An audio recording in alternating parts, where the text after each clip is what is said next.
Xiaomi's camera monster flagship phone is global now. It's the Xiaomi 15 Ultra. So 200 megapixel 4.3 times optical zoom camera. With the 200 megapixels, we can now digitally crop in quite a bit more than the previous model.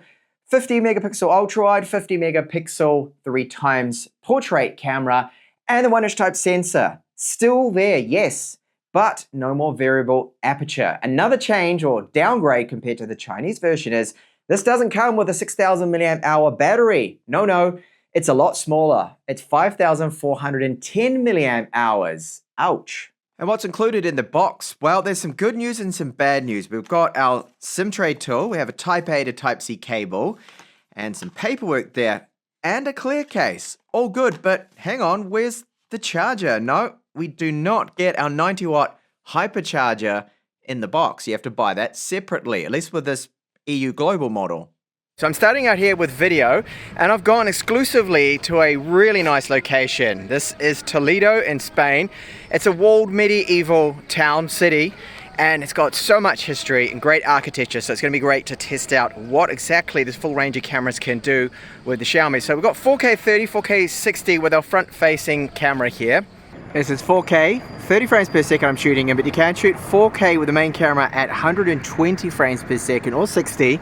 So this here is a museum now. I think it used to be a monastery. So this is the 1 times camera, and the electronic and optical image stabilization is very good when shooting video. It looks excellent. Now you have to use the stock app to get this kind of stabilization because I've tried other third-party apps, won't be as good. So 3 times optical here, and I wanted to focus in on this. This is some battle damage. You can see some scars on this building from the musket rounds, damaged all the outside of that, which to me, that's absolutely fascinating, the history we have. This is 8K video, so ultra wide. Now, if you wanted to zoom in, will it swap over? Let's have a look. Let's go to 1 times. Will we see that transition? No, it seems it's still using the ultra wide camera and just applying digital zoom. So when you shoot 8K video, you're stuck with whatever camera you select, but you can use all of the rear cameras. And this is the main camera now, so great to see that it's 8K 30 frames per second and not 24 that we had before. It's using electronic and optical image stabilization, and you do gain a little bit more detail, but of course the file size is extremely large now. So we get the 3 times optical and the 4.3, which I'm using now, zoom. And again, a lot of detail is captured there, and stabilization is looking excellent, very good. Is it a true 8K? Well, I'm going to have to see if I can view this on an 8K TV to confirm that. The 15 Ultra is still co-engineered with Leica. Now, this is the Leica Authentic preset. Note the building on the right-hand side, the shadows, and now this is the difference with the Leica Vibrant. The Vibrant mode really brings up the colors and saturation a little bit, but I notice at times the HDR can struggle a little when you're using the Authentic preset. Now, I'm a big fan of Xiaomi and Leica's optimization. They haven't really tended to over-sharpen and over-process like a lot of other brands do. And in low light, the ultra-wide does fare well, but I do find the Leica Vibrant is better suited to low light photography. The zoom range is impressive. So this is the main camera. Then I take it up to 4.3 times optical zoom, 8.6 times, so it's half and half. And then this is 30 times digital. Still a lot of detail retained there. Overall, I'm impressed with the results. So just run and gun, point and shoot. This is the result of 4.3 times optical. The cat photo looks good, but it's slightly overexposed. So I decided to take another photo using the Pro mode. In my own settings, you can see the results a lot better. Now, this is typical with any phone that if you decide to use Pro mode, you can get some amazing results out of the 15 Ultra. This 200 megapixel sensor and the optics I think is excellent. Look at the details in this shot. Great bokeh background blur. And you can even see my fingerprint in the condensation on the glass of this beer. The Xiaomi 15 Ultra is definitely no slouch at low light photography. These results are, for me, exceptionally good. For a mobile phone, I'm really pleased with the low light performance and what it's able to deliver. The only real weakness is when it's very dark, the zoom camera can struggle a little bit with some noise and a little bit of blur coming into play. Stabilization in low light could be a bit better, but no camera's perfect. I'm pleased with the results of selfies and your portraits with selfies, fine, front-facing camera, And here, the Leica preset for portraits.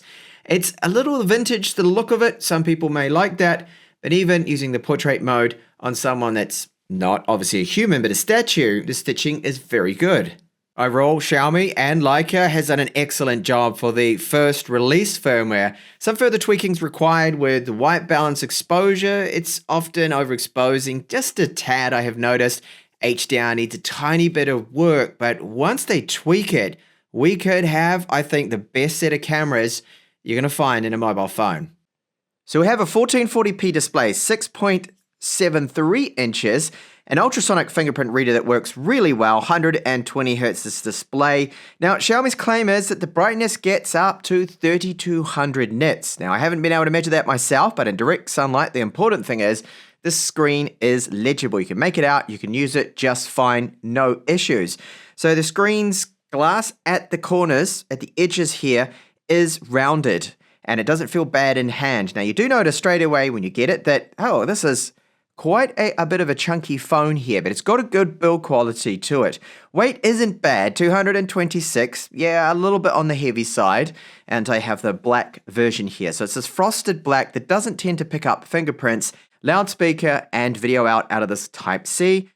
The optimization of HyperOS is very good. I've got the App Store enabled. You can have all your widgets and everything in one there. So it's Android 15, and I do find that it's running the UI at 120 frames per second when you have it set to that. So great performance. I've noticed no bugs, no lag, no glitches, nothing like that. The performance has been excellent in the time I've been using it. And because it's a global version here, that means I don't have to worry about notifications not coming through, anything like that. It is all working fine. So the first firmware out of the box, they've done a great job with it. It seems to be very stable. So it's got the Snapdragon 8 Elite, as I mentioned there in the intro, and my model has 16 gigabytes of RAM and 512 gigabytes of storage. Now, when you first get it, there is a bit of bloatware, and I still think this is unacceptable considering it's their top-end model. It's their flagship. You're paying a lot of money for this. Pricing, I don't know quite just yet, but I've got an idea. It's expensive. But why do we have so much bloatware there already pre-installed? Okay, it doesn't take long to remove it, still a minor annoyance. So Snapdragon 8 Elite, great performance here as you can see. The Antutu score just over 2.5 million.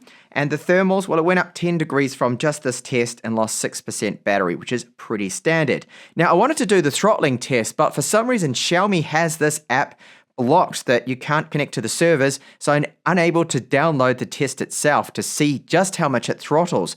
I don't know why they're doing this, but it seems to be blacklisted from Xiaomi, this particular application. And here, the storage, so that's UFS 4.0 spec, very fast, incredibly good speeds out of there. So there's no bottlenecks from the chipset or the storage. This phone really does fly very, very fast, and gestures do work well.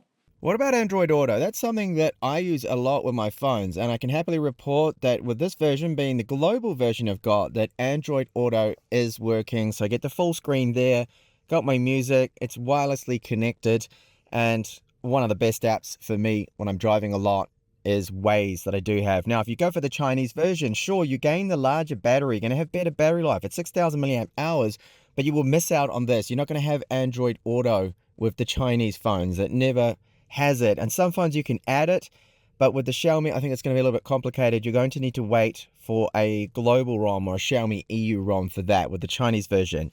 But getting this, the global version, you're going to have no such issue.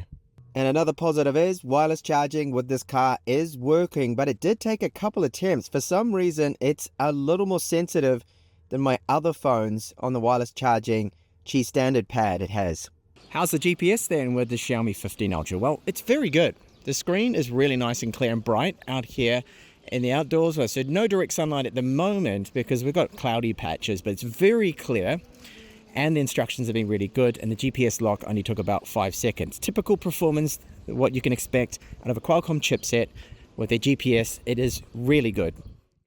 Now, battery life, we have a reduced capacity here compared to the Chinese version. So this is 5,410 milliamp hours. And yes, I'm a little annoyed that we're missing out on almost 600 milliamp hours. But battery life, saying that, I've got the screen forced to 120 Hz too, by the way, has been very good. On 5G most of the time. I left yesterday with a full charge, and I've been running the phone now down to 29%, and that's a lot of camera use. So I've been recording 8K video, 4K video, and taking a lot of samples using the screen out in bright sunlight like now, and it's holding up quite well thanks to the LTPO display and the more efficient Snapdragon 8 Elite. A bit of social media there too as well, WhatsApp and X that I've been using. Voice calls have been good on the Xiaomi 15 Ultra. No issues with them. They've got noise cancellation. The quality does seem to be as you'd expect from any flagship. Now, the haptics, all right on this phone. We do get some nice little, strong little pulses, and I'd rate it as being probably about a 7.5 out of 10 for haptics. Not the best I've experienced, but certainly better than some of their other phones. Loudspeakers, the dual loudspeakers, a good amount of bass, considering the volume could be a little louder, but all up, good. So the sample I'll play you now, that's at 100% volume.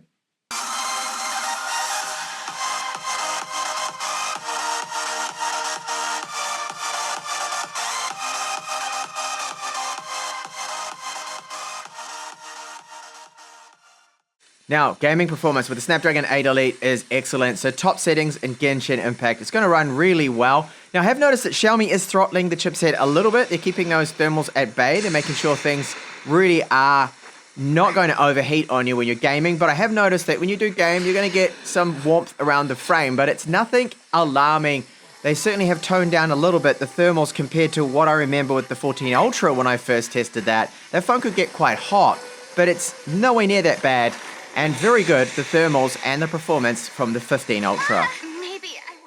Some other things to point out, that the charging time with a Xiaomi charger that I've got, that's a 120 watt one, will run it at the 90 watts hypercharge, and it took 51 minutes to fully charge from 10% to 100.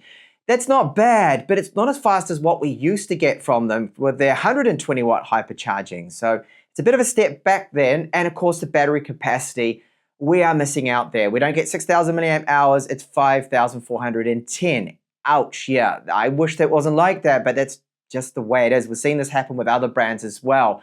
So you still get 2-day battery life with what I would call kind of standard average use, well, social media and a few photos, videos and whatnot. And even when I gave this 15 Ultra a hammering in Toledo there with all the photos I was taking in the 4K and 8K video, it held up really well. And that was in the sunlight with the screen quite bright and on 5G all the time and still using social media. It can make it through a full heavy day of use. So that's the main thing there. The chipset is helping out with all of its efficiency improvements there to it. Gaming performance is excellent. I can see that Xiaomi does throttle the chipset, that when you start to game, it doesn't get as hot as what some of the other versions, the previous models of the Ultra series have in the past, especially their Chinese models. They tend to push those thermals and the performance even higher, not quite happening as much here with this model. So who is this for? Obviously, the person that's really into their photography and you like using manual modes as well, you can really get the maximum out of this camera hardware. I find that the Leica Authentic preset HDR lacks a little bit. The shadows are a little bit too dark, and there's some tweaking there that will be coming from Xiaomi because it's still the original shipped firmware that it's on. So we haven't had a major update yet at the time of me publishing this review, but so far, fantastic phone. I'm really enjoying it. So look for some camera comparisons with this model versus other Ultra models when they eventually do come out. And thank you so much for watching this review of the Xiaomi 15 Ultra.